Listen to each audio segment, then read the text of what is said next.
Good evening, everybody. And if you're just tuning in, you are listening live to the Angel Rock. I'm your host, Lorilei Potvin. Do you want to give a shout out to Wayo Waldo? You were here before we got started. Wayo Waldo, welcome. He's over on our YouTube channel. Tonight, we are not on UFO Paranormal Radio on YouTube. If you want to watch the show, that's not going to be back for a couple days. Somebody got a strike, usually through no fault of our own. Something gets said, and our friends at YouTube don't like it. So, so we are over on UFO Gods and Extraterrestrials. That's our second channel. Our third one, oh God, you know what? If you go over to UFO Paranormal Radio on Facebook, it's our page. All you have to do is like it. You can see the show live there. You can also see it live on my Facebook page, my main profile. You can see it also on my YouTube channel, but we prefer that you go to our show channel. There's way more people there. You can chit chat with them. I do want to warn people, it happens every week. They go to my Facebook profile, and for some reason, I can't see the comments. So, hi, Debbie, Grassburger Schmoley. Hey, how's it going? She says, hi, Laura. I want to get into our intro, you guys, and anybody else popping in, share it with your friends. We'd love to have you here. We'd like to make you part of the conversation. If you've never been to my show before, I tell people I cover all aspects of the esoteric and the paranormal, and I have regular, everyday people from all walks of life, either professionally or esoterically, as guests. The work that they're doing, they're making a positive change through human or for humanity, and I love to have people like that on my show. And our guest night is no different. But just a little bit about myself. I'm a Canadian clairvoyant medium, crystal Reiki energy healer, Akashic Records practitioner, a spiritual teacher and mentor, and I'm also a registered nurse. And I also forgot, sorry, we're going live and had a few little things not working out, set you right off when you've got your whole script in your head. But we are being broadcast to you live from New Orleans, Louisiana through United Public Radio Network. I want to give a huge shout out to Joe Montaldo, who owns the network. He produces many of the shows here on the network, as well as he has some great shows of his own on Wednesday nights and on Saturday evenings with Michelle DeRoche. They've got the Gray Zone. Michelle also has her own show with her wonderful co-host Amelia Pisano on Wednesdays and Thursday nights. There's something for everybody here, so make sure you check it out. Please support our channel. Please share it with people so they can find out all about our network. So my guest tonight, I want to give a huge shout out also to Gavin Lee Davies. He's been on the show. He's a friend of the show. He's a friend of mine. He always sends me fantastic people to have on my show, and our guest tonight is no different in any way, shape, or form. And the cool thing is we usually just get to meet right when we come on the show. So this lady, I'm going to read about her bio. Her name is Anna Parkinson. She's a healer, a writer, and a former BBC documentary producer, as well as an author. She's got some great books out there. In 2007, she published Nature's Alchemist about John Parkinson, a famous 17th century herbalist whose books had been passed down through her family. However, while writing it, Anna was diagnosed with a brain tumor. Despite the success of her book, cited by the Telegraph as one of the top 10 books of the year, excuse me, Anna found her outlook was changed completely by her efforts to overcome the brain tumor. When it proved to be inoperable, she explored healing and discovered a radically different perspective that enabled her to banish the tumor and its symptoms without surgery or medicine. As a practicing healer, Anna's fascination with the power of healing and the silent language of the body has deepened continually since that time. This is right up my alley, this topic. In 2014, she published Change Your Mind, Heal Your Body, designed to demystify healing and help others through a similar process. The book we're going to be talking about tonight, Beyond Sex and Soup, Living a Spiritual Adventure. Can't wait to get into this title, why you named it that. Aims to enhance the everyday experiences of living, loving, relating, and dying with powerful invisible tools that anyone can use to overcome personal emotional challenges woven into an account of the author's mother's last journey into death. The reader will find here the means to expand horizons on life and uncover happiness and individual purpose through the challenges humanity currently faces. Welcome, Anna. I've been so excited to have you on the show. How are you? I'm great, thank you. And I'm really excited to be here. It's lovely. Well, you know, the one thing, well, I'm going to read Debbie's comment. She says she loves that women stepping into their power and healing themselves and sharing that with others. And as soon as Gavin sent this to me, I was like, oh my gosh, this is right up my alley. But before we go any further, because when people hear that topic, or I mean, the name of your book, the one we're going to be talking about, how did you come up with the title? It's Beyond Sex and Soup, right? So, how did you come up with that? This publisher has a really great editor who happened to be the same editor for my previous book, Change Your Mind Through Your Body. And I was really uncertain about this latest book, Beyond Sex and Soup. It was kind of really personal, but it was also sort of universal. And when I started it, I thought, oh, look, I know these things work. I've been through this journey. It works for me. I'm teaching this stuff. I just need to write it down. And it's really simple. It'll take me a few months, and that's fine. And I sort of started to write this book. And in my mind, what I was trying to do was explain that, you know, we live in this vehicle, this beautiful body, which has needs. And you can't ignore those because your body's going to fall apart if you do. But your spirituality is not an alternative to living in this vehicle. Living in this vehicle is part of it. So, you know, the sex and the soup, they're givens, they're necessary for your own sustenance and the propagation of the species. But at the same time, you're having, with a different language and a different perspective, you're having a really subtle and extraordinary and magical adventure.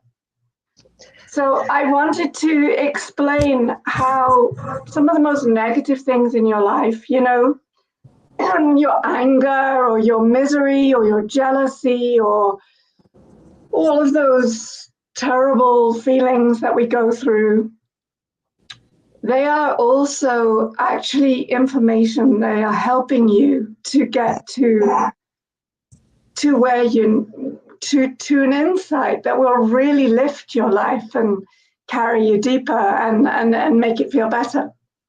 So it's beyond sex and soup because this is not an alternative. It's not like we're going to go hang out with the angels and never have to worry about where our next meal is coming from.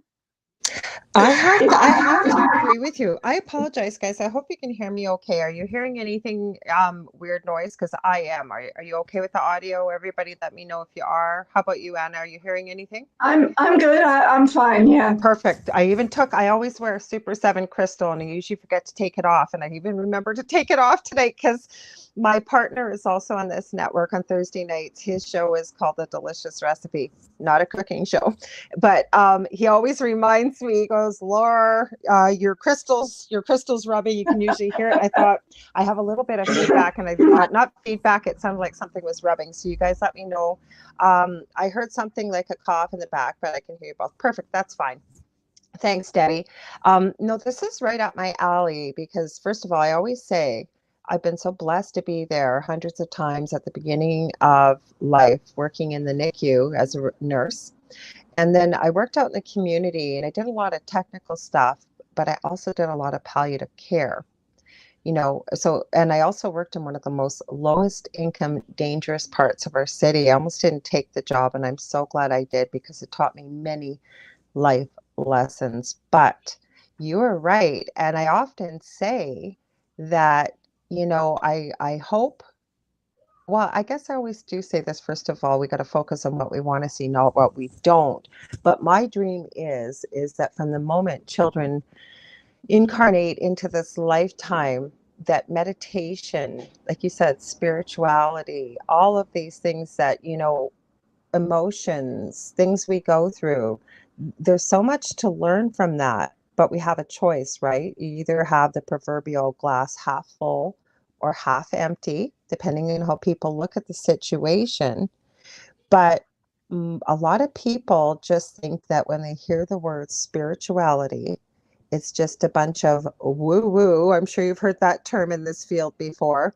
And that's for people that only, sit in the lotus position for 12 hours a day and live with their heads up in the clouds. And it's not, because I believe No.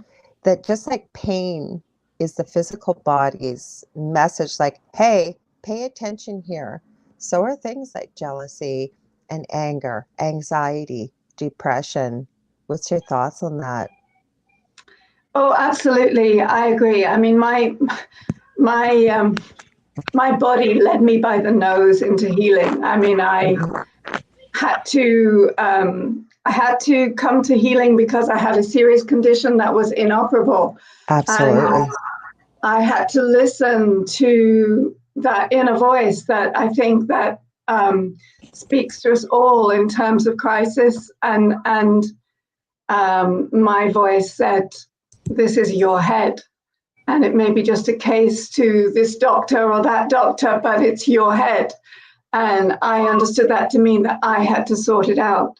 Mm-hmm. And that led me on a journey which was very obviously not always straightforward, because you don't know where you're going when you're going on a journey. Yes. And dealing with the pain, and you're dealing with the fear, and you're dealing with the shock. Mm-hmm.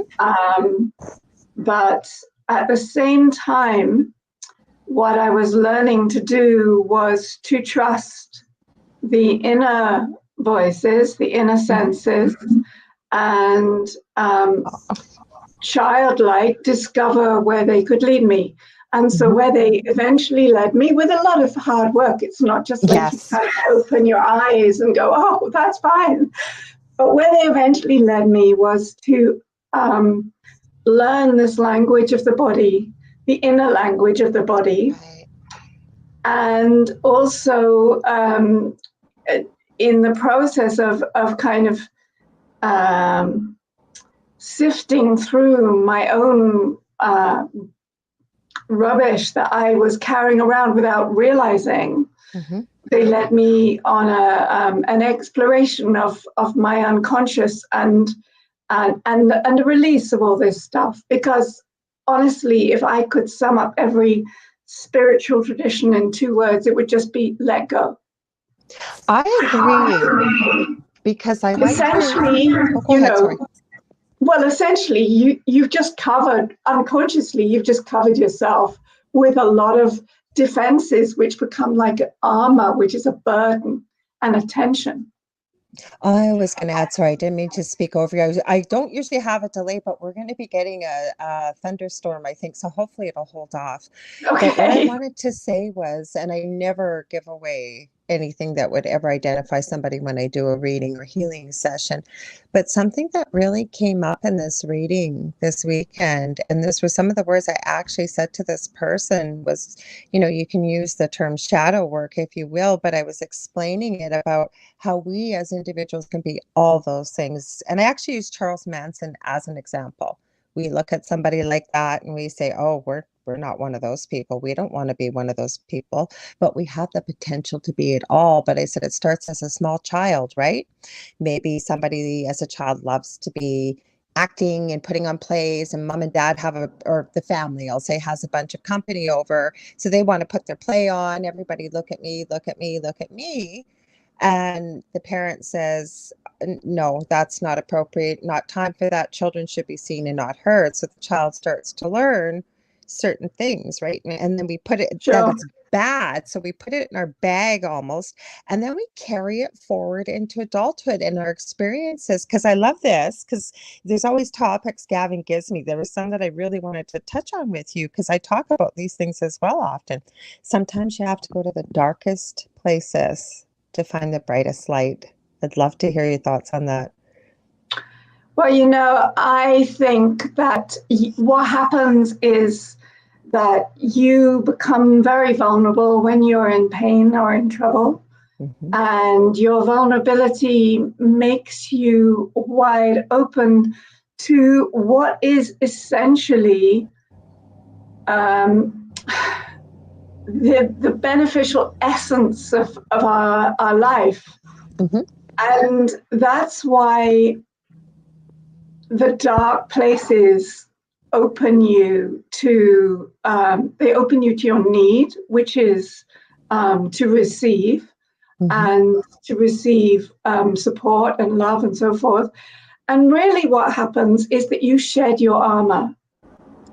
And our armor is necessary. I mean, no parent brings up a child to be hard and ruthless and to lose that beautiful spirit that young kids have deliberately. What they're trying to do is they're trying to teach their children to protect themselves. And I'm glad you said that, because I forgot to add that that's with not any judgment or pointing a finger, because I believe that as parents, or dealing with people in general, most people, if they're well balanced mentally and what have you, they don't necessarily always go out to try and do the worst thing, right? Especially somebody you love. You have the best intentions. So what I think happens is that all of our external senses, when you do biology, they'll tell you have 5 senses. Every single one of those senses, whether it's taste or smell or sight or hearing, essentially it's there to keep your physical body safe. That's what it's about. It's about nourishing you. It's about seeing whether there's a truck coming down the road. It's about hearing if there's a tiger about to charge you. Right. All of those things, but they're there to keep your body safe. And because we perhaps we're not taught, or it's not sufficiently in our culture, and I think that in Christian cultures, it's been unsafe for a long time to have an individual, to use your individual knowledge, your inner knowledge. It was done by the authority, which was the priesthood, which was safe. We don't really teach our children that alongside these external senses, which are very important, you have your internal senses. Yes. And your internal senses are so powerful. They're running your body all the time. They're telling you when to go to sleep, how to go upstairs, who you want to sleep with, what you want to eat. I mean, all the time, your internal senses are running your life. But we are so accustomed to looking at our conscious mind that we get the feeling that we know it all. Yes. We get the feeling that we know more than we know. Whereas in fact, it's the reverse. Your body knows more than you do. And oh goodness. What the very interesting thing is that when I was first diagnosed with this brain tumor that caused me eventually to become a healer and write a book about healing, that was the first book, Change Your Mind, Heal Your Body. The problem that I had was double vision. Okay. And I was still working, I was working as BBC producer, I was making documentaries, but I would notice that if I was sitting and looking at something for a while, I might be seeing 2 people on stage, and then suddenly there were 4 people. Oh, wow. And anyway, this was a long, long process, which eventually resulted in this diagnosis. But very early on in my BBC career, I was lucky enough to and determined enough to get myself to Ladakh in northern India. And it's a sort of sister state of Tibet. But I had lived in China, and Tibet was a closed country at that time.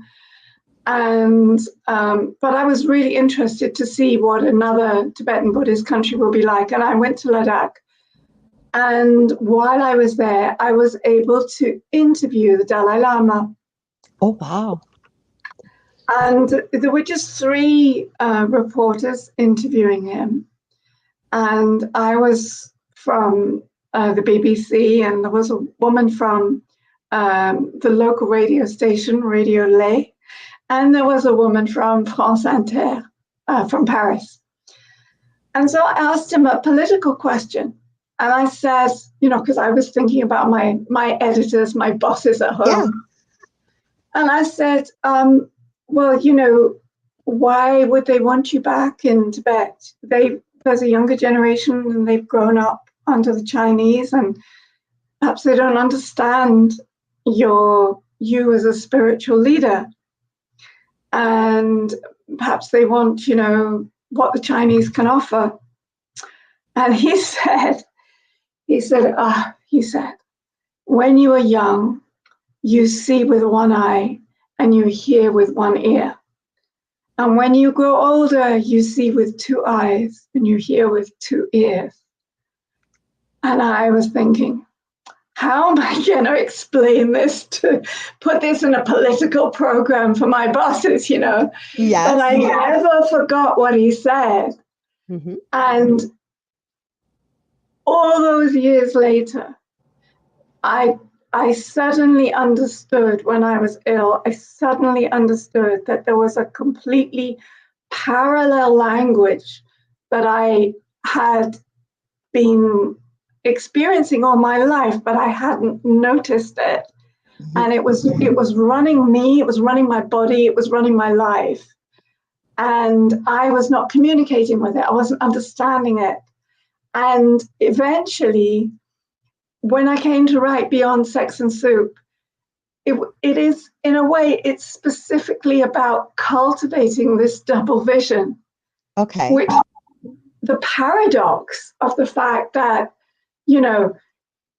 you have energy constantly moving and constantly changing inside you, and that energy is changing the external world.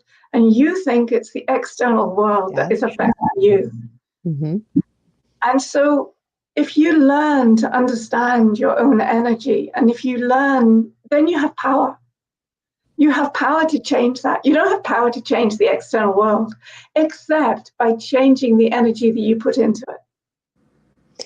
I agree with you, because I often say that when I'm doing some teaching, that the only thing anybody can ever change is yourself.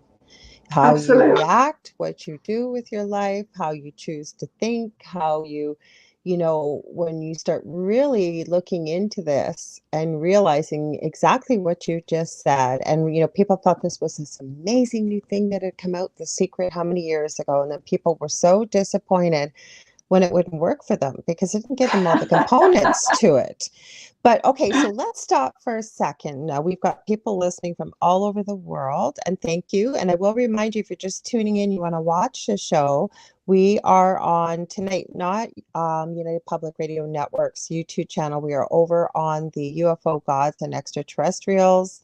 We're also on many of Joe Montalto's pages, as well as the UFO Paranormal Radio Network Facebook page. You can watch there. If you're on my profile, and I'm glad you are, I always go afterwards and try and interact with the comments there. I can't see them. So if you come to, like I said, the UPRN page on Facebook or the YouTube channel, we can see you and interact with you. But back to this. So we've got somebody here who's hearing this. Maybe they've got a terminal illness or something going on. I've met so many people. The climate globally over the last 2 years has been so vibrationally low when it comes to energy, with the anger, the fear, so much arguing, division, what have you. So somebody says, okay, I'm hearing Anna and Lorilei talking about this right now, that I can't change what's going on outside. I can change what's coming from within.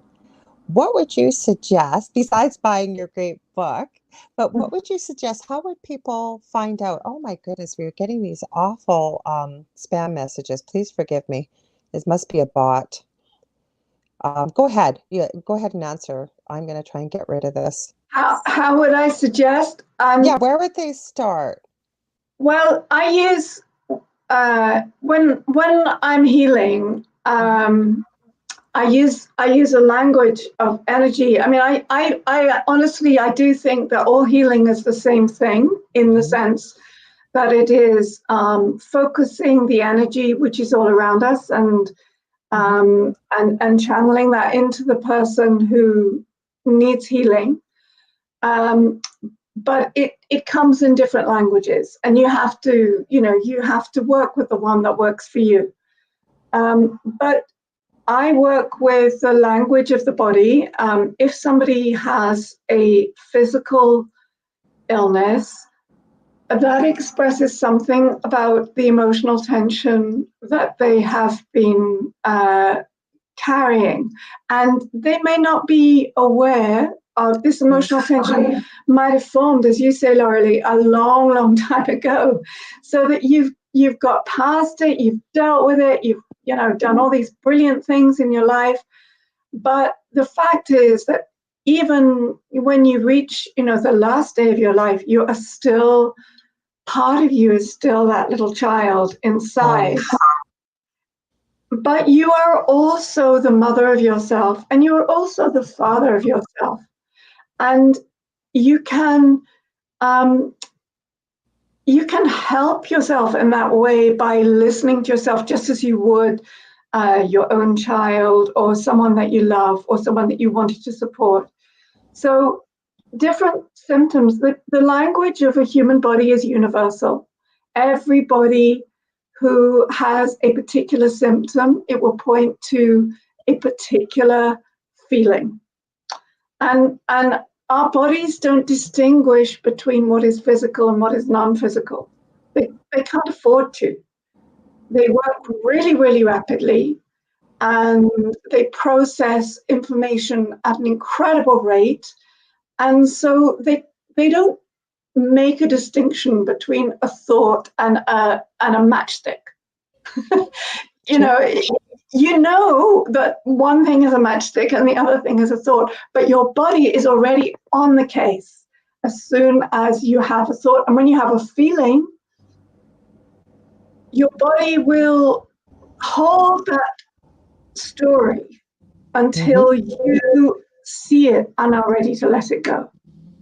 And it doesn't do that because it's mean or malicious. Your body loves you. It's your best friend. It doesn't care about anybody else in your life. Its job is to reach balance and stay alive and regrow as much as it possibly can. And obviously there's going to come a point where you're going to die and the end of your life will come. But there is this dialogue waiting to be held within your body. And it expresses itself through physical symptoms and emotional tensions and pain, as well as pleasure. Pleasure. Let me not be too grim about this. So when you have a really difficult emotion, let's take anger. It's a great example because one of the things about anger is that it seems clearly that it's someone else's fault. And yet, if you're really angry with someone, you feel they've mistreated you, you feel they've misbehaved, you're actually holding a relationship with that person. Even if you really don't like them, you're having a kind of a tug of war with them. They're taking up space. They're taking exactly. Up and they could not even be giving a thought about you, but people, they hang on to revenge, a grudge. Like they always say, and I believe this, you don't have to forgive what they did, but you have to forgive them because you release it then, right? Exactly. And the fact is that there are really quite, the joy of releasing is akin to the joy of having a tug of war with someone who you don't like and then letting go of the rope. They're going to fall over. But actually, I have found that the best way to release that anger is to ask yourself what it is in you that makes the other person behave in this completely unreasonable way. Because once you ask that question, even if you don't come up with the answer straight away, there will always be an answer. you will always come up with an answer because you know so much more about yourself at an unconscious level than you do consciously. So, for example, I've worked with a child. She was 12, 13. She was brought to me by her father because she was being badly bullied at school. And when we focused on the bully, it was possible for her to say that actually this child who was bullying her, she could see that she had what this child wanted. In spite of the fact that the child was always belittling her, she had better grades, she had more friends, she had nicer parents, or she didn't want to swap her parents with this child's parents. And once she was able to see that actually it was her contentment that made her a target for the bullying, she was able to let that hook of fear that she was going to be put down by this girl, she was just able to let it go. And I think we can all do that because that's where our power is. And we don't have power over the other person. We can't actually, storm up to a bully and behave the way they do. We have to behave our way. We have to use our power. So anger is a really, you can even get to the stage where you're grateful to this person you're angry with for showing you something that you didn't see about yourself. It was like looking in the mirror and thinking, oh, okay. I didn't see that. I can make that better. Okay, so I have an example for you, and I run into this a lot, is people that are adults that say have had a parent or parents who are narcissistic, that have, say, borderline personality disorder, or both, coupled with a lot of substance abuse. It's very deep-seated because the person has been carrying it their whole lifetime. So as a suggestion, because I think this would really help a lot of people, if we talked about it, if you're open to it, I'm sure you are. Absolutely. How can we help somebody better with that? Now, again, it has to be this person's decision that we're working with. I understand that because, like you said, we've got to let it go. But what better way as healers, and I'm asking you from my perspective as well, could we help people like this to be able to let something like that go, that when you look at it, I'm a medical intuitive, it's literally like wound around like vines and thorns and really around the heart chakra, and then it's growing roots. Like, it's a lot to untangle. So how can we better help them as healers, or even a person listening help themselves? I think definitely they can be helped, and definitely healing helps. So what I would say, and actually, I'm so glad you asked that question, because this is exactly why I wrote Beyond Sex and Soup. Well, there you go. It's full of, I start with the issue of insecurity, lack of trust because of fads, or lack of care, or perceived lack of care from the mother. And I move on to the emotions that the unconscious carries, and then to anger and self-confidence, and then to love, and so on, because these are all the emotional aspects of the energetic zones of the body. But in each case, when I'm working as a healer, obviously I will do the energy work for the person who wants it themselves. But always, I think that real, substantial, powerful progress comes from you engaging with your healing and doing the work yourself. And so I describe in the book, and I also teach, and I use a lot of guided meditations to allow you to develop your sensitivity to your own power and growth and existence as an individual. So, and that example that you gave, where there's been neglectful or abusive parenting, it's tough. It is really, really tough. We come into the world looking for love, and the way in which naturally as babies we love our mum and we love our dad, whoever they are. They could be axe murderers and we would love them. Yeah. And so the way in which they present love to us is reality for us until we perceive that actually there are millions of realities, zillions of realities, and we've each got a different one, and we can create our reality. And ultimately, we are, as physical beings, we are made of earth. You know, we are made of carbon, minerals, and everything that we have as flesh and blood goes back to the earth when we die.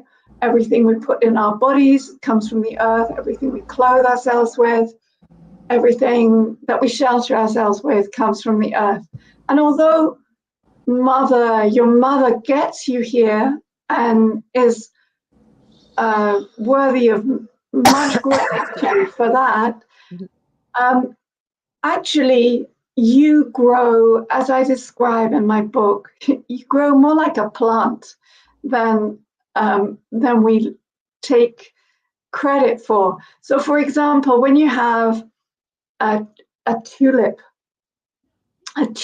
bulb never grows true from seed. When a new tulip comes along, it gets gradually fatter and fatter and fatter, and it has to separate from the mother bulb and grow its own roots. And then it grows as a beautiful, strong tulip. And we, as we become adults and we deal with our difficulties, we are much more like that. So I think that we forget it, but we need, as adults, to develop our own roots, our own relationship with the earth, and we can do that. And the earth is very receptive to, I mean, you know, the energy of the earth is humongous. Yes. Whatever we do, right or wrong, collectively we can damage it, but individually, nothing that we can offer is going to be stronger than the earth. And actually, even collectively, what we're doing to the earth is killing us. The earth will develop in its own way. We're killing, by overusing its resources, we're killing the beautiful garden that we've been living in. It's not the earth that will die, it's humanity. Right. But as individuals, the earth can take anything, and that we, you know, may have held on to or felt constrained or couldn't express in our domestic home environment. And so she provides this enormous source of rest and strength and energy and shelter. And ultimately, we begin to trust that relationship and learn from that relationship, perhaps in a way we couldn't do with our own mother.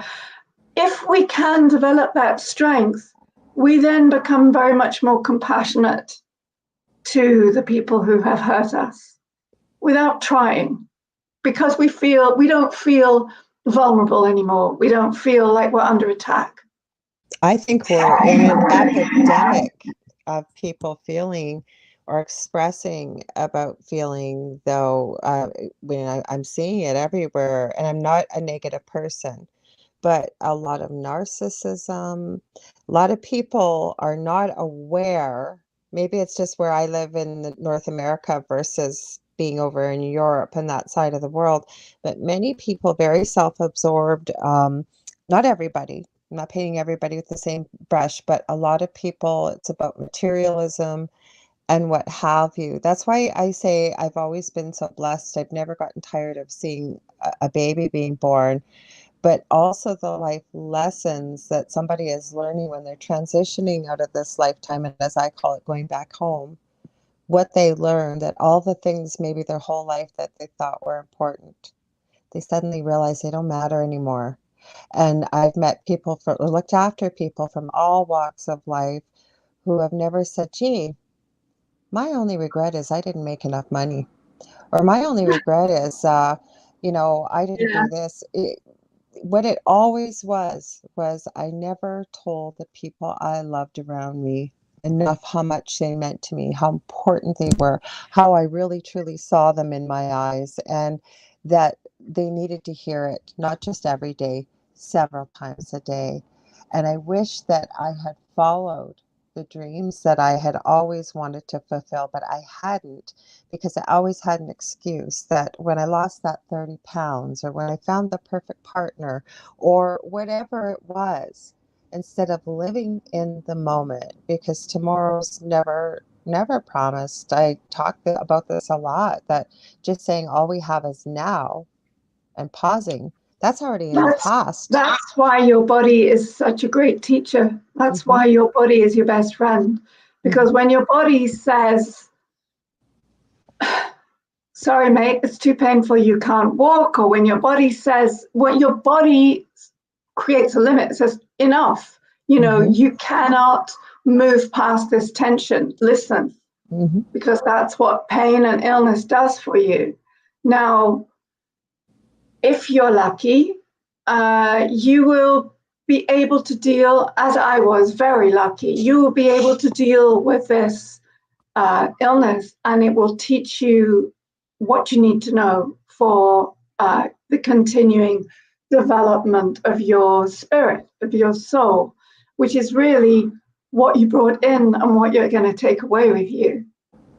I think But part of I think we're going through, I think, to mention your other point about this epidemic of selfishness and narcissism, I think what we are going through a collective transition, mm-hmm.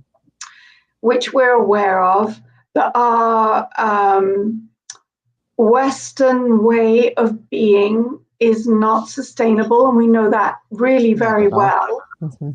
And so we are individually, when we're threatened, we're individually protected. And a lot of people, retreat into their selfish armor, if you like, because they feel threatened. And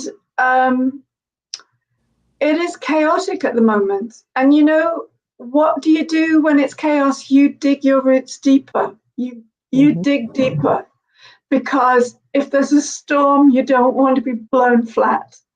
Sure. You want to know that you can still stand in the storm. So you have to develop your own strength and love what you can do, love who you love, and be true to your to any desire you have that you really love. I mean, desire is not bad. It's just a question of whether you really, really love what you're doing. And so many people don't. Oh, hey, I've got my door open here. Give me a second. I guess my dog came in. I'm so sorry, because you'll hear everything. Hang on, guys. Sorry. What is this? Oh, the dog came in. Did you, doggy? Thank you. There's the door. There we go. Stay. Sorry, guys, about that. It's going to be a rustle while I sit back down. No, I hear what you're saying, because you're right. And I would love to see more people understand this. When we were talking about just a few minutes ago, because I think this will really resonate with a lot of people, but they'll be wondering, how do I start? Where do I go? How do I hear my body? But before we get to that, I wanted to mention one thing.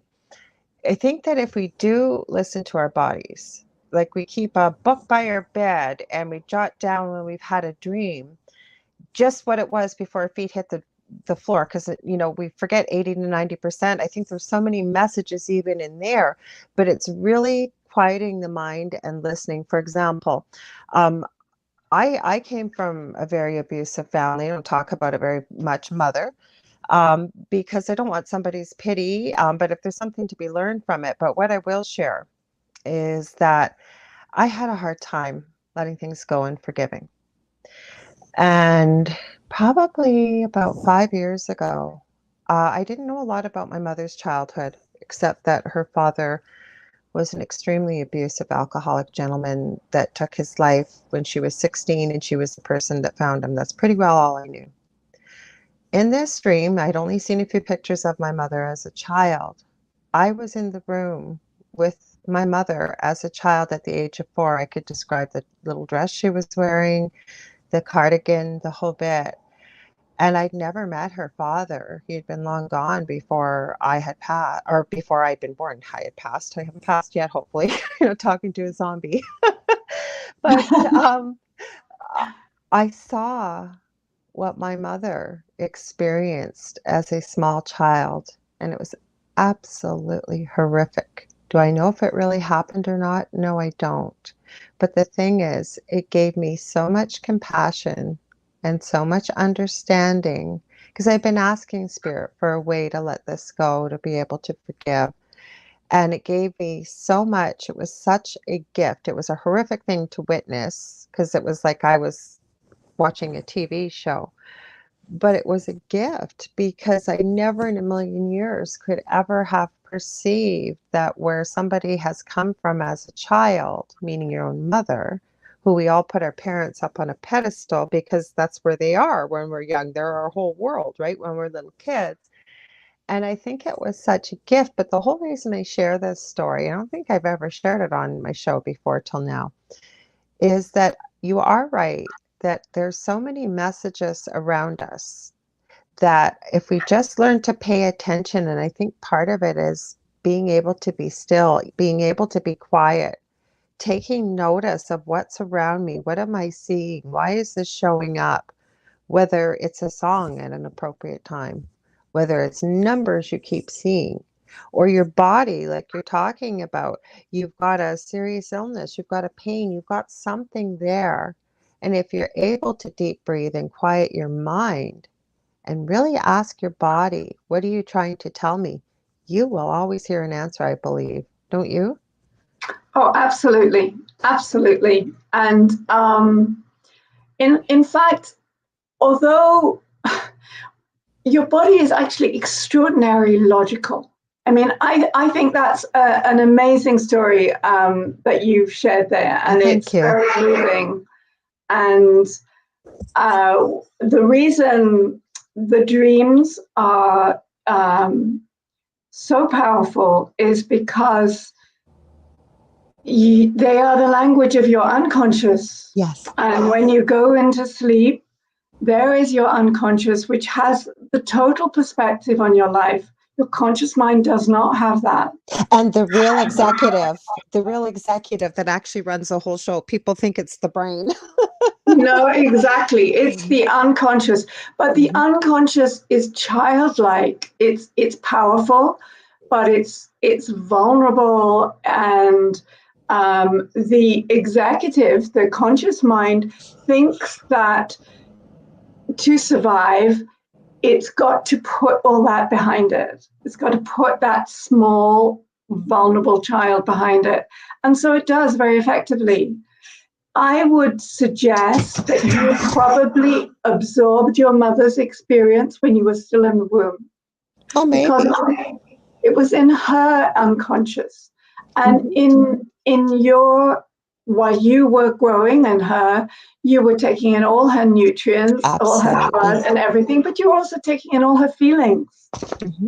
So they stayed then in your, what we call imagination, but it's your memory. I mean, your imagination is the language of your emotion. Absolutely. I even say with abilities that I have or I use, that you have to be able to, you're not imagining things, but you have to be open to possibility. And I believe, because I've had people ask me lately in various readings and stuff, well, how do you get that back? Like, I mean, I had a great imagination as a child, or, or how to play.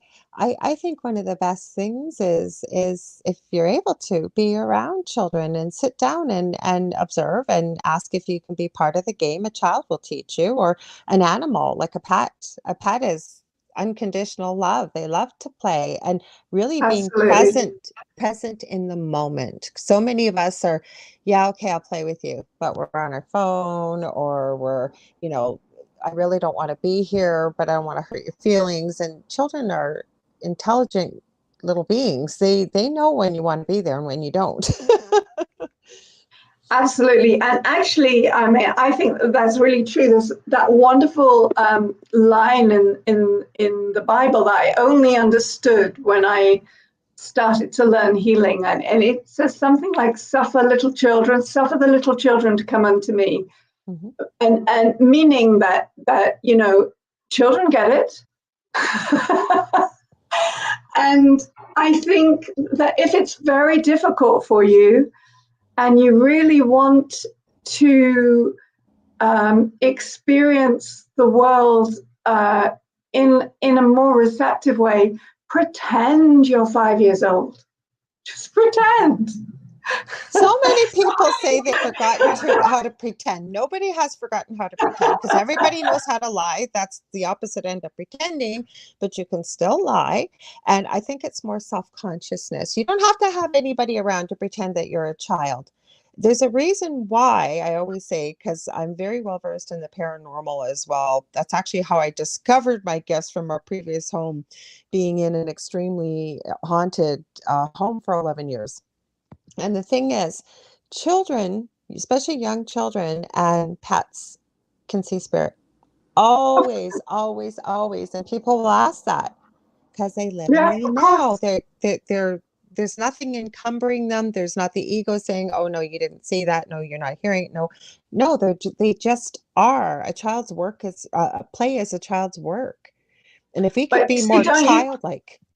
Yeah, but don't you think, so this is what I mean about this kind of double vision. So yes, animals definitely have it. Children have it also. Mm-hmm. And then you'll notice that as children get to be about 9, 10, 11, 12, they're coming into adolescence, and they need the protection of their external senses or their conscious mind to be able to function in the adult world.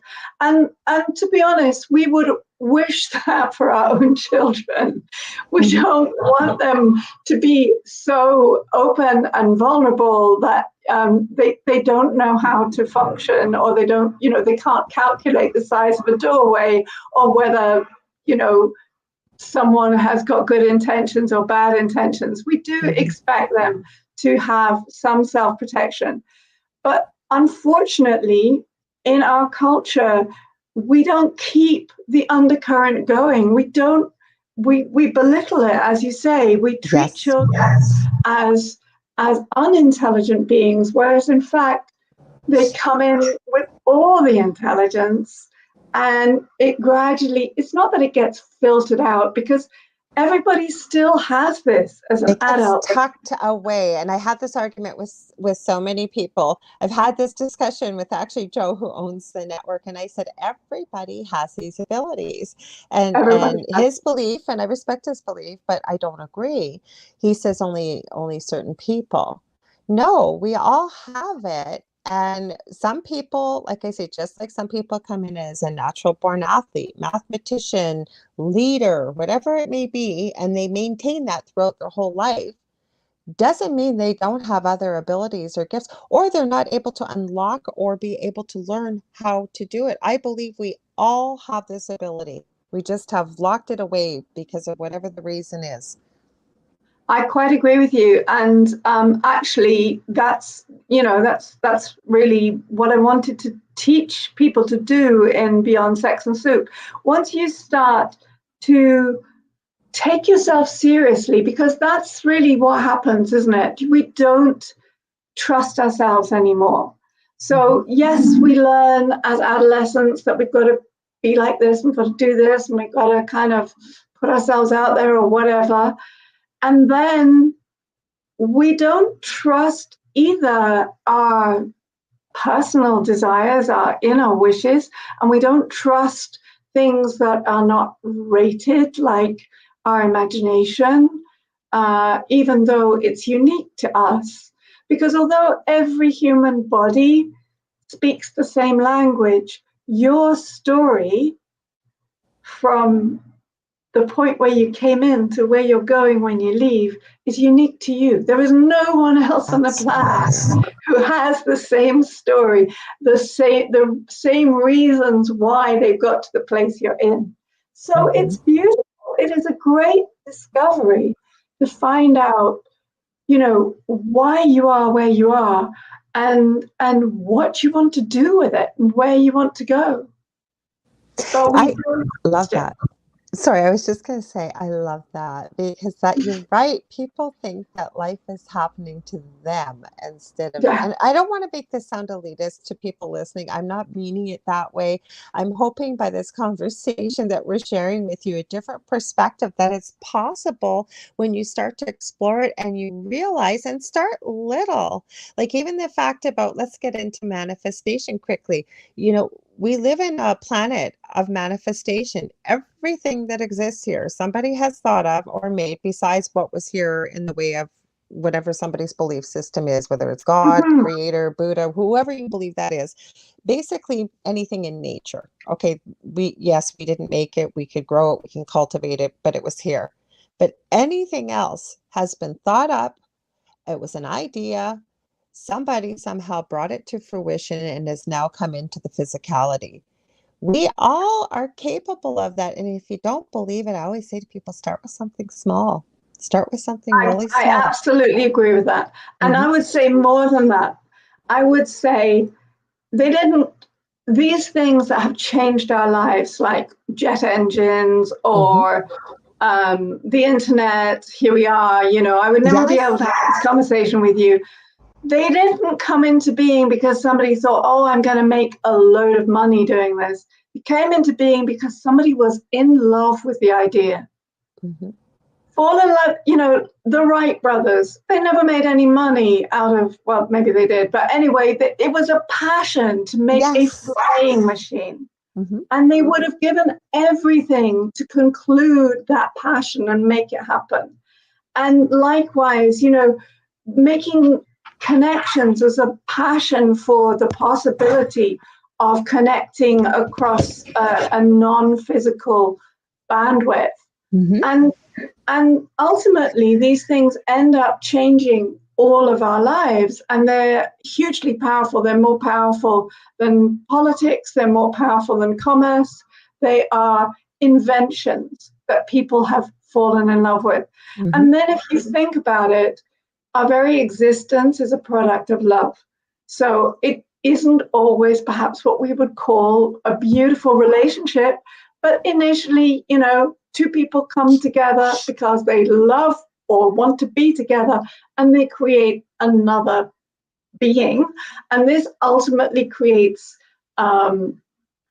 villages and settlements, and the settlements need connection and trade, and everything that we experience is a product of this passion that I call rocket fuel, which we know as love. Yes, love. Love is one of the most powerful, I think the most powerful emotion. Actually, 2 videos on my YouTube channel. And I always tell people, I'm not trying to promote my YouTube channel. It's not really big, but I share these videos at least a couple times a week. And one of them is called How to Create a Love Shield. Because we run into people who feel, and I believe in people being empathic or having, being an empath, and they feel like, I've heard so many people say, oh, it's such a curse. And I say, well, what if you embraced it as a superpower, but you just learned how to manage it?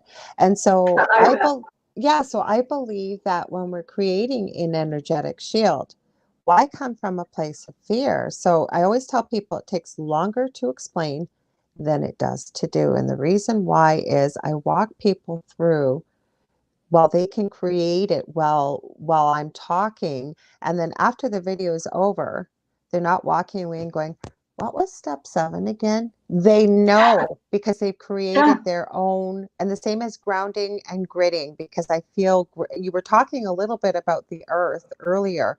And it is, I mean, it's here. It anchors us to this planet. And the balance all these things you were talking about, exactly, we're meant to live in balance. And part of that is, we can send even some of these emotions I talk about into the earth and imagine it being transformed, sent back up to you, if you will, and into something positive. And then I use photosynthesis as an example with plants and how they take our carbon dioxide in and send out oxygen. It's kind of the same thing, right?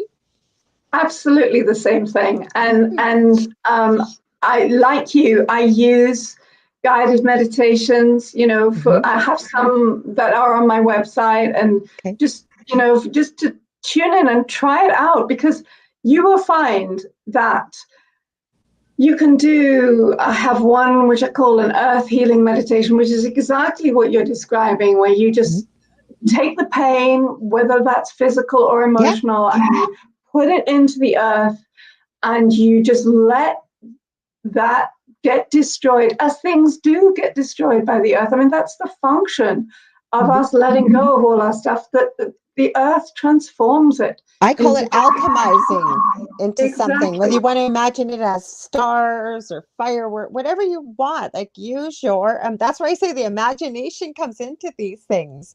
And the point really is, you may think this is just an imaginative game, but you will feel physically different. Yes.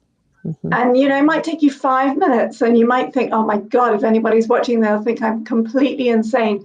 But if you're going through a difficult time, like you have a lot of fear or a lot of pain, you can do it 20 times a day. And honestly, the difference is enormous. Like at the beginning, you will feel this agony and you'll be pacing around. And how can I deal with this? And you just go and do one of these 5-10 minute meditations, you'll feel better. And then a few hours later, maybe you need to do it again, and maybe you need to do it again. And the process is that you are letting it go, and you can see what you're letting go, and you don't feel it again after that. I agree. Or even with like medical intuition, you look into somebody's body and people think, well, you can't do that. They don't have x-ray vision. No, you see it in the mind's eye. People have energy, whether you can see it or not. Everything on this planet is energy, right? And you know this, and most people that have listened to this or here know this, but anybody listening, one of the laws of physics is energy can neither be created nor destroyed, but transferred from one place to another, right? So that we have energy lines. That's why things like acupuncture, reflexology, I mean, I could go on, yoga, Tai Chi, you name it all. It works. Body talk, for example, I've had that done. And this is before I realized my own abilities that I've had my whole life. I was astounded the things this woman, for people, I don't think I've ever talked about this either on this show. I went there because I am a chronic pain sufferer. It's getting better and better. And I know eventually it will be able to relieve it totally. And that is my goal. It's been for years though. And I went for a body talk session. This is when my children were small. And I always say around July the 10th, I remind my eldest son, who will be 27 on July 14th. So happy birthday, sweetheart. He doesn't listen to my podcast, but just in case. But I was in 5 days of labor with that child, my first child. So July the 10th, I always remember. But I forget where I was going with this. My God, I got off track here. Body talk. Thank you. So when I went for a body talk session, and he had to be about 9 or 10, and when the woman said, I didn't tell her any of this. And all she does, if you haven't had this done, folks, is you lay on a table, you relax, and she holds your wrist, and all she does is jiggle it back and forth. And one way is a yes, one is a no. It doesn't hurt, it's not painful. And she asks questions, and she's got these huge charts on the wall about this meridian and that. It would have made more sense now probably if I had it, but back then I was more from the big pharma background. Anyways, she then says, your oldest child, you had a male obstetrician gynecologist. I thought, that's kind of weird. How'd she know that? And you had this and this and this during your labor. And oh my goodness, it was 5 days, and on and on and on. It was like she was in the delivery room. And I kept saying to her, how are you knowing all this? She goes, believe me, I'm not psychic. Your body is telling me. And then she would come up with specific dates, like from childhood and a time. And I didn't even remember it, but it needed clearing. My body would apparently tell her. And this sounds crazy, folks, but believe me, it works. And I asked her so many questions because I have that kind of mind, because she would ask it. And then she'd be tapping here on your top of your head for people that can't see, and over, and she'd keep tapping, and then she'd stop, like she'd know it was cleared. So I had to ask her, well, how do you know when to stop? Like, how do you know when it's cleared? And I started paying attention, because she said either I'll hear a gurgle, or you'll need to take a deep breath, or something that will tell me physically that it's releasing. And she was right. So here's somebody that can facilitate it, but you're teaching people with your book how we can start doing this ourselves. Not necessarily body talk, but listening to our bodies. It's very similar. It's very similar to what I do when I'm working with clients. So I work either through the body, doing lomi lomi, Hawaiian massage, or I work through healing. Where I'm looking, as you were saying, I'm looking at the energy inside the body. Yeah, that's what we look for, yeah. And, they both work for different, they're kind of like two ends of the string. Yeah, but it's your tools. It's your tools and my tools for the same end result that work for us to help other people. Exactly. Mm-hmm. And, I find that the body presents the issue that needs to be presented at that particular time. But in fact, that's healing, and it's always nice to have a healer. It's like, oh my goodness, the repairman's coming and he's going to sort my car out, and I don't have to do anything, just kind of give him a check and then that's done. That is so nice. And it's a beautiful thing to do, and I love to do it. However, it's even better if you know how to drive the car. Yes. It's even better if you can carry on the work and shift things yourself. So for me, it was like my first experience of the kind of healing I practice, which I call body mirror healing. After it was developed by an American called Martin Brofman. And he was a very sharp character, very, very precise in his understanding of the way the body works. And he was a great teacher.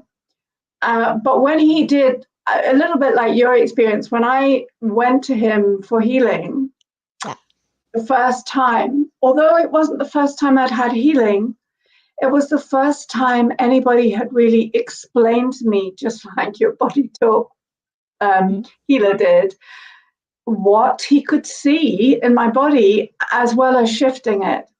So it was like I went home with this, oh my God, I didn't think any of this stuff mattered anymore. I can't believe that he saw all this, but if he could see it, then it must be important. And I've been carrying it around all this time with absolutely no notion that it mattered at all in my life.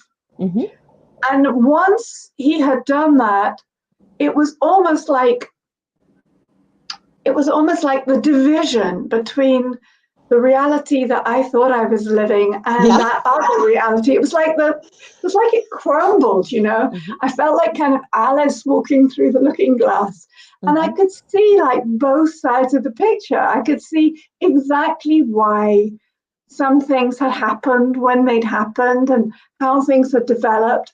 And I still couldn't quite believe it. But gradually, as I started to work on myself, I found it was like miming feelings, that would pop out of a tin just the same as they felt when I was 3 or 4 years old or whatever. And that was a shock.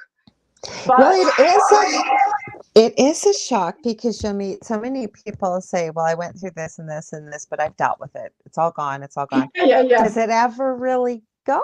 Like sometimes you need a little bit of a tune up or dig a little deeper. But I think once a physical symptom that's associated with it or for yourself, like a brain tumor.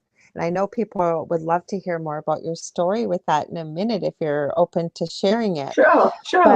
But the thing is, people have been led to believe, well, cancer, chemo, radiation, that's it. Instead of realizing that there's so many other options out there, right? But people are afraid and they don't know who to listen to, especially if you haven't been exposed to this type of healing work before, which used to be the norm back in like the night before the 1920s. It was the norm to be doing this kind of stuff.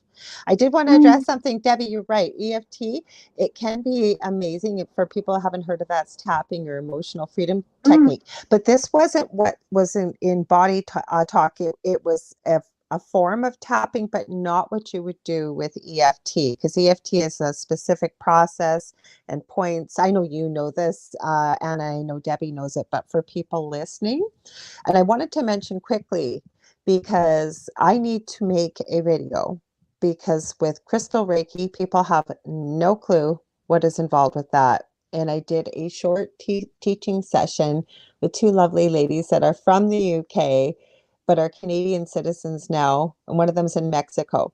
And we get together we talk every day, but every couple of weeks we get together. And sometimes we'll do a teaching session. Sometimes we just connect with spirit, the three of us.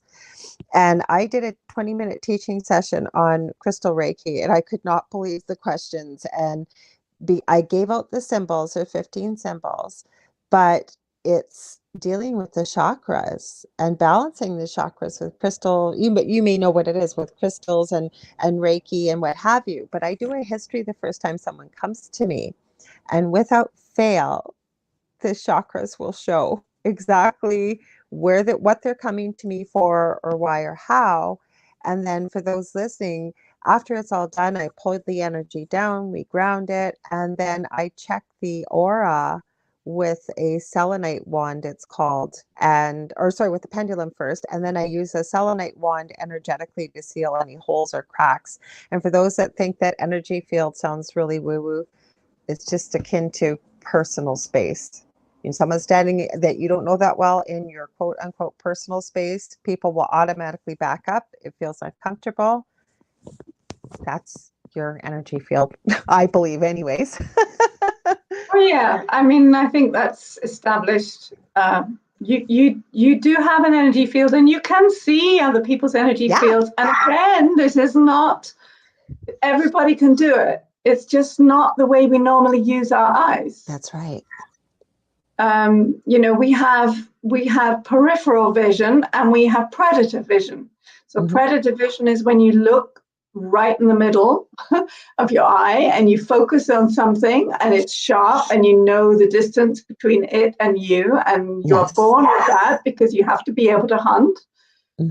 But you also have peripheral vision, which is the vision that you use to defend yourself. It's the vision that you use to read things, to read situations, to read, whether someone is going to leap at you or not. And it's actually changing the way you look allows you to see more. True. I love that. I love it. So I see most with my eyes closed. But, when you develop the confidence of what you see with your eyes closed, then you can see begin to look and see with your eyes open and see much more than you thought you could see.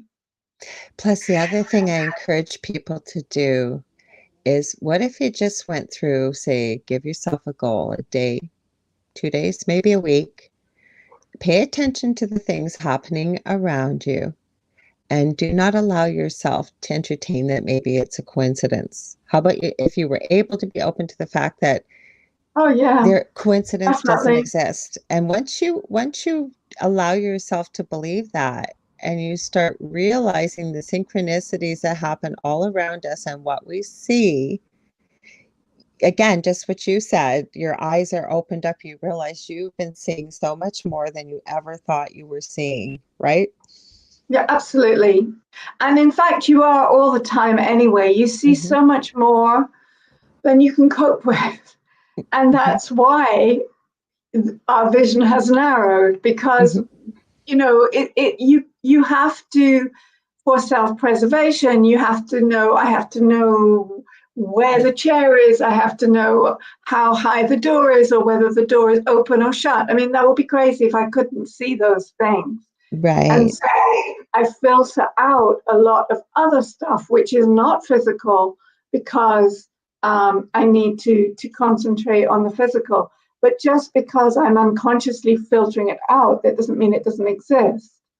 And you can allow yourself to filter it in. But I really like what you said about the body, because that information is all what you need to learn for your life is held onto by your body. It is like a pet. It will not let go of something.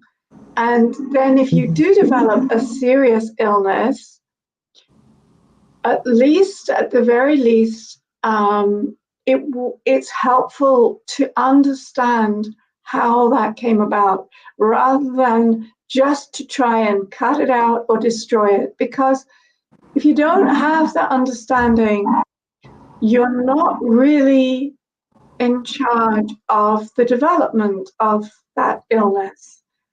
It may be that you're not as lucky as I was. I mean, what happened to me was that I took time off. Should I tell you this story? This is about finding out that I had a brain tumor. I'm glad, because some of these things, I usually say this with my guests. We have the synchronicity mentally, telepathically going on, because I was just about to ask you when you finished your sentence. So please continue to talk about exactly so what happened was that I was working for the BBC, and it was a fantastic job, but I had done it for a long time, and I felt sort of I spent my life helping people to tell their stories, but I felt like I felt like there was a lot of talking without very much changing. It was in the world of politics and so forth. Oh, wow. And I remember saying to somebody who I was working with, I said to her, look, if I could make 5 minutes, if I could make real difference to one person's life for 5 minutes, that would be worth more than all of these conversations, right? Never result in anything changing. Careful what you ask for. Exactly.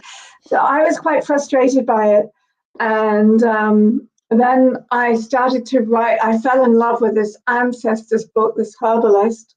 After my father died, I borrowed this 17th century book that he had that was written by an ancestor. And this man was a herbalist to Charles I. He had the same name as us. He was called John Parkinson.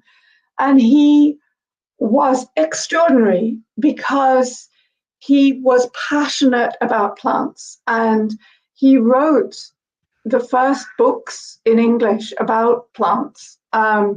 One of them is like the size of a small suitcase. It's everything where this plant came from, how it was used by the Egyptians, the Greeks, the Romans, his contemporaries, who gave it to who. Wow. Basically, he just loved them, and he used them for medicine, and he wrote these books for what he called the commonwealth, meaning the common good. Mm-hmm. And I'd seen this book, but I'd never read it. And after my father died, I took it home and I read it. I don't know where that came from, this impulse. But of course, as soon as I actually sat down to read this book, I fell in love. I fell in love with this wise man who was, it could have been like walking around my own garden because the plants haven't changed. That's true. It was just the knowledge of them was so profound. So I started to piece together his story, who he was, where he came from, why he was so passionate about plants. And it became this really fascinating story about another time of transition in our culture, when we were just developing, we were discovering the Americas. Okay. We were, inventing the first bank. We had the first long distance trading company, the East India Trading Company. And of course, in England, there was a civil war, and people were trying to develop their own knowledge of Christianity and break away from the Roman authority. And it was chaos, very much similar to what's happening now. Old institutions were breaking down and new ones were being developed. And so I started to write this book. I became passionate about the story. And 2 weeks after I started, I was having all these physical symptoms and I was just ignoring them and ignoring them. Oh, wow. Thinking, right, I'm reading this. It's all in my head. And I had to go and have a brain scan. And I went to see the neurologist, and he said, "You have a brain tumor."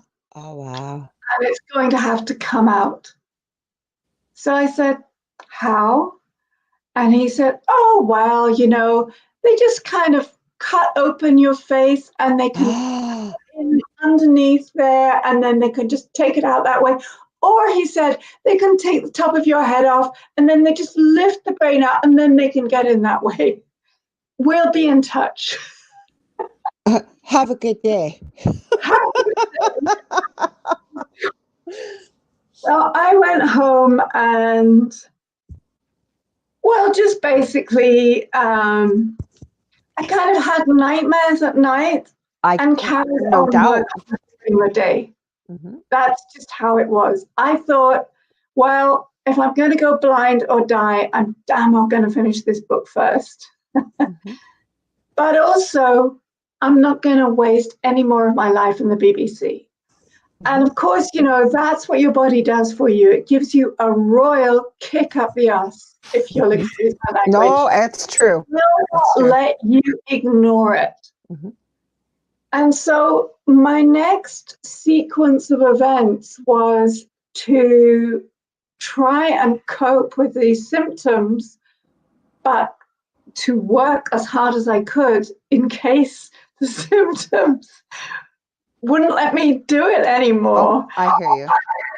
And actually what happened was, as I said to you at the beginning, I began to listen to my own internal conversation because I was in such a crisis. And my brain, or my internal mind, was working overtime all the time. And one of the things it said to me is, "This is your head. It doesn't belong to the doctors. It's your head." And it was kind of like a sort of inner rebel coming up and going, "Okay, I've got to deal with this." And I realized that I was wasting a lot of energy being angry with my mother, and I didn't have that energy to spare. I just had to focus all my energy on what I needed to do. And what happened was that I was lucky to find a doctor that I liked. And it wasn't their fault that I didn't like them. They were just going to do horrible things to me. Yeah, so by nature, you're not going to like them. I totally get it. And this doctor, he took another scan, and everybody told me he is the best surgeon you'll find in the whole country. And, he has a worldwide reputation. And he said, I can't operate. It's too deep. I'm not sure what it is, and it's buried in there, and I can't operate. Mm-hmm. So actually, that turned out to be, at the time, I thought it was really frustrating, because if he had said he could operate, I would just have made a date in my diary and pitched up. So this was a gift. It was a real gift. I was so lucky. And then he said, well, so I said, what are you going to do? And he said, well, we're just going to wait and see. And eventually, I would go back every 3 months for these scans, And eventually I realized, what are they waiting to see? And I realized that they were waiting to see if I got so bad that they had to operate. Yeah, they didn't have a choice. And again, I thought, I don't like this. I don't like the way it's going.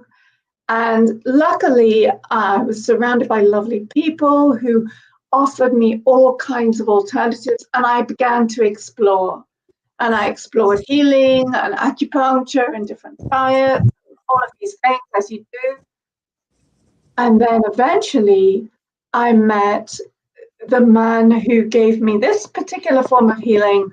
And just because he explained to my very cynical, overactive intellectual mind what he had seen and what he was doing, I got it. So it's like instant. I got it. And I realized that, yes, I was a rational human being who had a brain and I could function, but I was also a kind of logical, extraordinary, magical, spiritual creature who seemed to know more about what was going on than I had any idea of. And that somehow I needed to meet my other self and work with myself. So that was the beginning of my learning how to heal and dealing with my own stuff. So I did a lot of guided meditation. I guided myself through the process that I explain, or the processes that I explain in Beyond Sex and Soup. And I found them so powerful. I felt myself shedding complicated relationships that had been there all my life. And I worked really hard on visualizing this tumor disappearing. And all I can say is eventually it did. And I also learned how to heal. And I began to heal other people. And then those healings that I gave to other people, and I'm sure this is your experience, they taught me so much. People, yes. I would never have said before I began to be a healer, oh, I know that you've had a past life. Because I would have said, well, how do you know? But when I began to heal, I could see it. And when I would explain to people quite nervously, really, because it seemed to be so different from what they seemed to be on the outside, I think that you were a crusader in a past life and your leg got cut off, and then all your fellow warriors left you to die and you felt abandoned because they couldn't carry you. Does that make any sense to you? And somebody who was like an urbane banker would say, oh yes, completely, until I was 6 to be a priest. And I, oh, okay, thank you for telling me. So, I would not have known this without that journey. Well, I'm going to, go ahead, Trust sorry. yourself, child. Sorry, what was that? You have to trust yourself like a child. We were having that conversation earlier. Mm-hmm. What I was going to add, and I'll give a few shout outs to a few people here. And I'm sorry, guys, we're having such an in-depth conversation. I'm highlighting your comments, but I think this is helpful for everybody to hear. So we had Soul Legacy with Alone. Sorry, I think it's a lot. Iona. Sorry, Iona. She's over in the UK. So is Anna, because she said it's late. I'm just popping in. She's going to watch the replay, but she made a few comments. And then we have Aiden Gaming. Hi, Lorilei. It's Justine, Gerald's sister-in-law. So welcome. Hi. And Debbie called you a healing goddess. I agree, Debbie. But I really believe in past lives too. I'm sharing all kinds of personal stories. I don't usually do this, but I had the strangest story confirmed for me about a past life from two strangers, and I'll tell it as quickly as possible. I used to do a weekly live with a group on Facebook. We're no longer involved. But I had met a younger person who was learning about their spirituality, and we just started working together, and we taught each other a lot. You can learn a lot from everybody that crosses your path. But he had said to me, when he first started talking to me, I know you. And I said, of course you know me. We're talking, right? And he said, no, I know you. And he claimed to be an angel before. I don't question what people tell me. Always tell me it's not my job to judge. And he said, he goes, have you ever heard of Lady Titania from Macbeth? And I said, that kind of rings a bell from high school. He said she had a sister, and you were the sister. And he said, what did he tell me he used to call? Oh, he said, I used to call you Maeve. And he described me. He said, I used to wear this crown of thorns on my head. I was from the fairy realm, but very tall. I had this shimmering, long, straight black hair. He said it would have sold every shampoo commercial nowadays if I could show it. And he said you had the most incredible gray silver eyes. And he said you weren't negative or nasty, but he said you didn't take any crap from anybody, and you would dole out retribution if you saw fit. And I thought, okay, fine. All of a sudden I knew what my name was. I said, my name wasn't Maeve, it was Maven. And then I do draw, but I do it very rarely. It was 3:30 in the morning a couple nights later, and I very quickly drew the most beautiful unicorn / Pegasus with wings, but I knew who this was, that she was involved in that lifetime. I called her Chloe. She was not my pet. She wasn't my familiar. We were equals. We worked together. Okay, this is where the strange part comes in.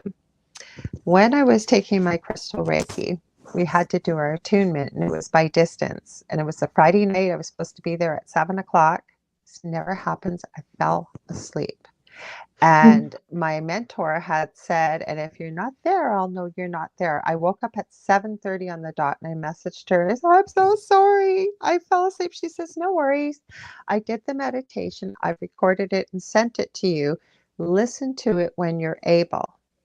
5 days later, on a Tuesday evening, I decided I'm going to listen to this recording that was done on the Friday. I'm sitting there thinking, what am I going to sit on? I thought, oh, I just bought this beautiful, I love unicorns, this beautiful white fluffy blanket. And I'm sitting there, my hair is all tied back at the nape of my neck. I never wear it like that. I had all these crystals around me. I'm listening to this meditation, and I just about fall over because she goes, I see you sitting there. You're sitting on something really white and fluffy. I don't know what it is. And she says, yeah, I don't think I've ever seen your hair that way. It's tied up at the back of your neck, and you've got these crystals all around you. But this is where the story gets strange. She starts attuning me to all the symbols. And one of the symbols is a 7-pointed star. And her exact words were, holy cow, I don't know what it is with your higher self, but you just grabbed that 7-pointed star and you slapped it on your head. As she said that, she starts to describe me almost identically to the gentleman who had claimed to be the angel that knew me in that past life. Not by the name, but the appearance, the whole bit. And she Wow. goes, "You remind me of fairies," but very quickly, by the end of it, she says, "Yeah, I didn't even know this figurine existed." And she said, "But I saw it instantly. It reminded me of you." And she sent me a picture of a fairy statuette she didn't even know she had. I know it was a bit of a longer story, but there you go, folks. Two people didn't It's know a each other. great story. Mm-hmm. It's a great story. Titania is in Midsummer Night's Dream, isn't she? I'm sorry. Yes, you're right. You are so And right. I'm sorry. she was the queen of the fairies. Yes, and so I was her sister. I was her sister, apparently. Now, Mm. again, people will message me and say, "Okay, this is going to sound pretty strange," and I always say, "Try me." Just because I haven't heard of it doesn't mean it didn't happen. But again, two people telling me this that didn't know each other, didn't speak to No. each other, and so there you go, right? So what I always think, so I actually think you probably have had lots of past lives. Oh, yeah, thousands. What is important is, to me, when I'm healing people, is like I said, because I think we've all got so many multiple layers, and just like the millions of pieces of data that come into our lives that we don't allow ourselves to see. When I'm healing somebody, what's important is the effect that a particular past life may or may not have had on their experience of reality in this one. I agree. And so for this particular individual that I was talking about, his experience working as a banker is that he was, because when he said to me, "Oh yeah, I get this kind of crusader story," I said, "Well, this is in your root chakra." And he had come to me with an extremely painful back. He'd had 2 back surgeries and they hadn't worked, and he was in terrible pain. And the root chakra is about the skeleton and the back. So I said, this will be an issue where the pain is generated by your anger about something to do with security. Mm-hmm. And after I'd done the healing and I'd seen this crusader story, and he'd allowed me, to entertain this as a emotional reality for him, I said, well, the effect would be in your current life that you would be in work situations, anything that had to do with job, money, home, and you would feel abandoned by your colleagues. And he said, that's what happens to me all the time. Wow. I think they're my friends and I'm working with them, and then I find myself out cold. So for him, becoming aware that perhaps he needed to work to release himself from this expectation of being abandoned and left in pain to die, would change his experience of things that had to do with security. That was important. And that's really, when it goes from healing, which can have, as you know, instant magical effects. Mm-hmm. I think magic is just something that we don't understand. So I agree. but also then there's this additional thing of what you can do for yourself, and that is really beautiful. You can do so much. I just, I'm sorry, I don't usually share all these personal stories and everything, but I'm really enjoying getting to know you. I'm really enjoying our conversation. I know if you're open to it, we're not done yet. We've got a little bit of time left still, but I'm going to have you come back because there's so much to talk about with you. But the one thing I was hoping, we've got, let's see, we usually finish 5 minutes before the hour, and my time at 7:40. So we finish at 7:55, but I think we got about 15 minutes. But you had mentioned that part of this book that we're talking about, Beyond Sex and Soup, you were talking about part of this was about your mother, the relationship with your mother, and are you comfortable talking about that part Absolutely, of the book? Absolutely. I think it'll help a lot of people. It was the most extraordinary thing because I wrote one of my brain tumor had been shown to have disappeared on a scan. By this time, I had been healing for several years. I'd left the BBC, I'd published my first book, and everything was fine. But then a couple of incidents happened, and I thought, oh, I need to verify that this has gone. It's not just enough for me to say it's done. I had no more symptoms. I was fine, but so I booked a scan, and I went and I had the scan, and the same consultant, bless him, he was poring over these x-rays. He said he can't see it. Yeah. What's wrong with my eyes? And then he found this tiny little bit, and I just felt exultant. And then I thought, okay, this was not an instant miracle for me.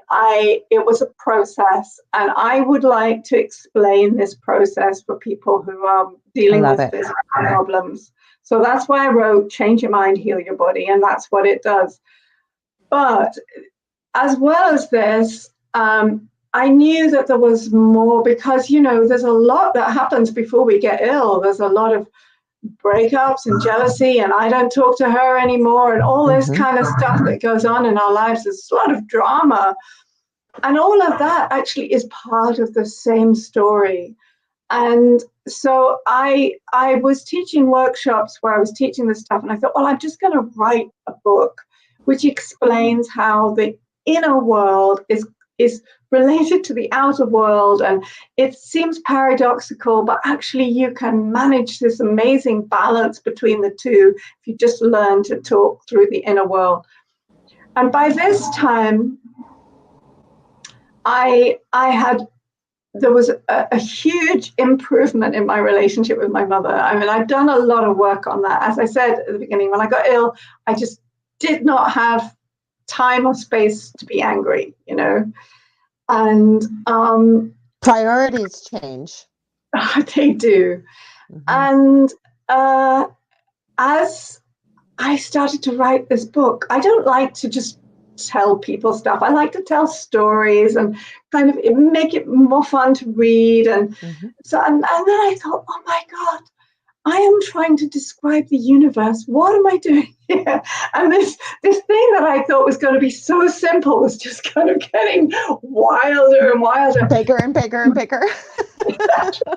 And then my mom got ill. And my mom was an amazing woman. She was a very powerful artist. And actually, it was the fact that we had different powers that kind of clashed that made our relationship difficult. But of course, she did need me. And I also realized as soon as she got ill that I needed to do everything in my power to look after her, so that she could, if she wasn't going to get better, and it seemed unlikely, she was 94. Oh, yeah. And this experience you had with palliative care will explain everything that I felt. She has to go through this experience in the best possible way, in her best possible environment. So, of course, my whole life was thrown upside down because my mom had lost. And I was dealing with this. And at the same time, I was writing this book. And I sort of felt, this puts everything into perspective. This is how I get the universe and write it on a grain of rice, because she has lived this amazing life and it's going. She's losing it. And we all, only when we're really losing our life do we realize how beautiful it is and precious. What an incredible adventure it is. And so her story, which is sad because she's dying, but also she was so funny. She was like a feisty old woman who would not have anybody look after her because she could manage by herself. Yeah. She was crazy. I've been there. It's got to be their idea. You're just there just in case.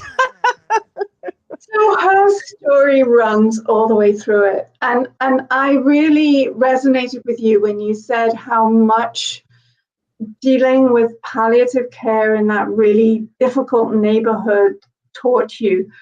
Dealing with my mother's last months was really, really the hardest thing I have done, but it was also beautiful. And I am so happy that I was able to do that with her, because it taught me so much. And that's in the book too, because it's really about what we were saying earlier. It's about not just the power of love in your daily life, but the fact that this is a universal power that goes beyond life and therefore connects you with everything. And you experience that with someone who is dying. If you can be open to their needs, they open your heart.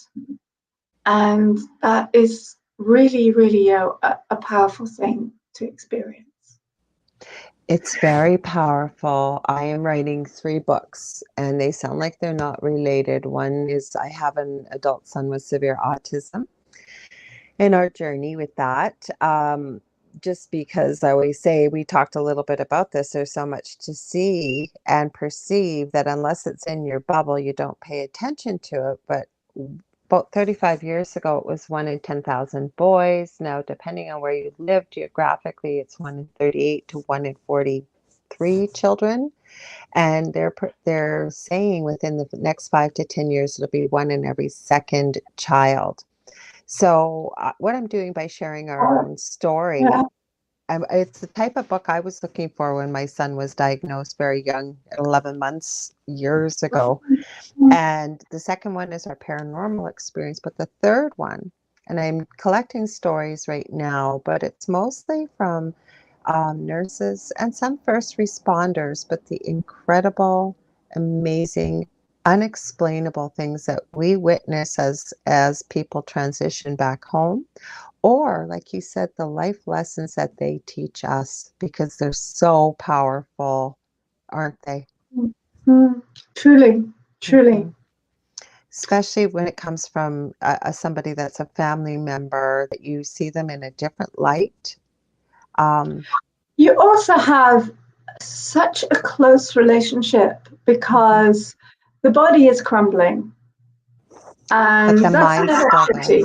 That's never pretty, but it's the same. It's very similar to that relationship that you have with an 18-month-old or a 2-year-old, where they still need you to look after their body. But there's this kind of, it's extraordinary. I suppose what I would say is that in our conversation up till now, I've talked about how the physical senses are there to keep your body safe. And when those physical senses are not fully developed or are diminishing, you don't need that safety barrier kind of thins or evaporates. And what shines out is the love or the spirit of the person. And actually, what I found with my mother is that from the moment that she actually died, her spirit was like so powerful. It was just like hitting me in the face.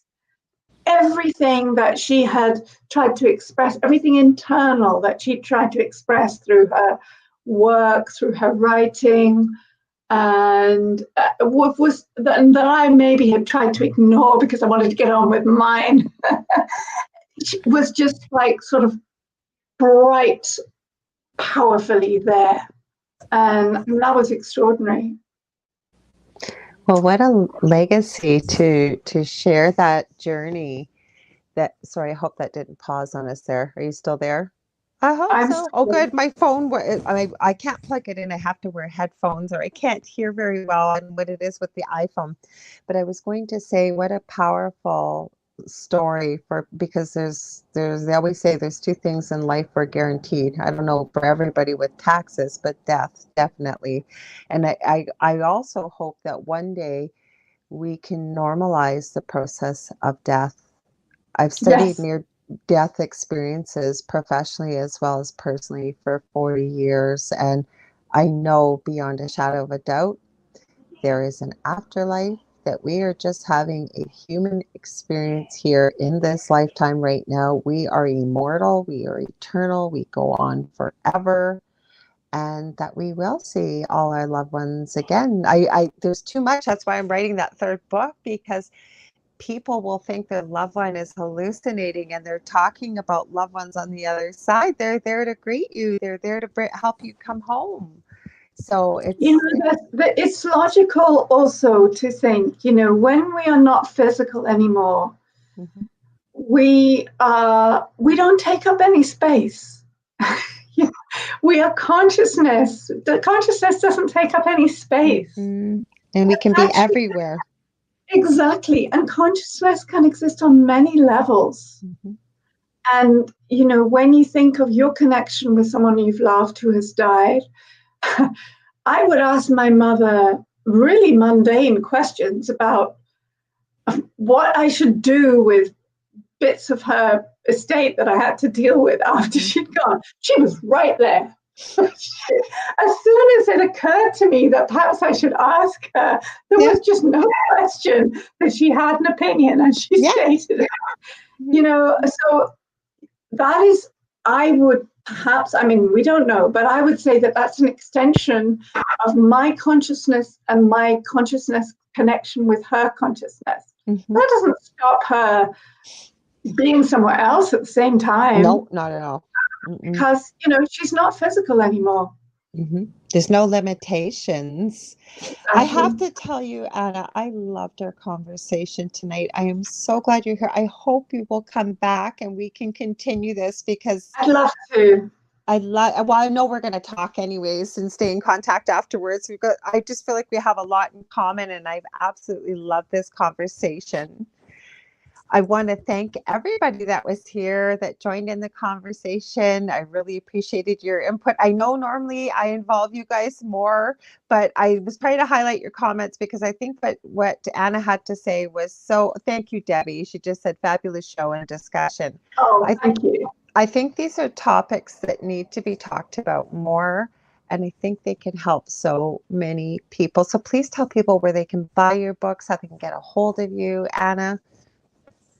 Okay, so you can buy my books actually in any bookshop. If they haven't got it, tell them they should have. So, or you can buy it obviously online from Amazon and so forth. So that's Beyond Sex and Soup, Living a Spiritual Adventure.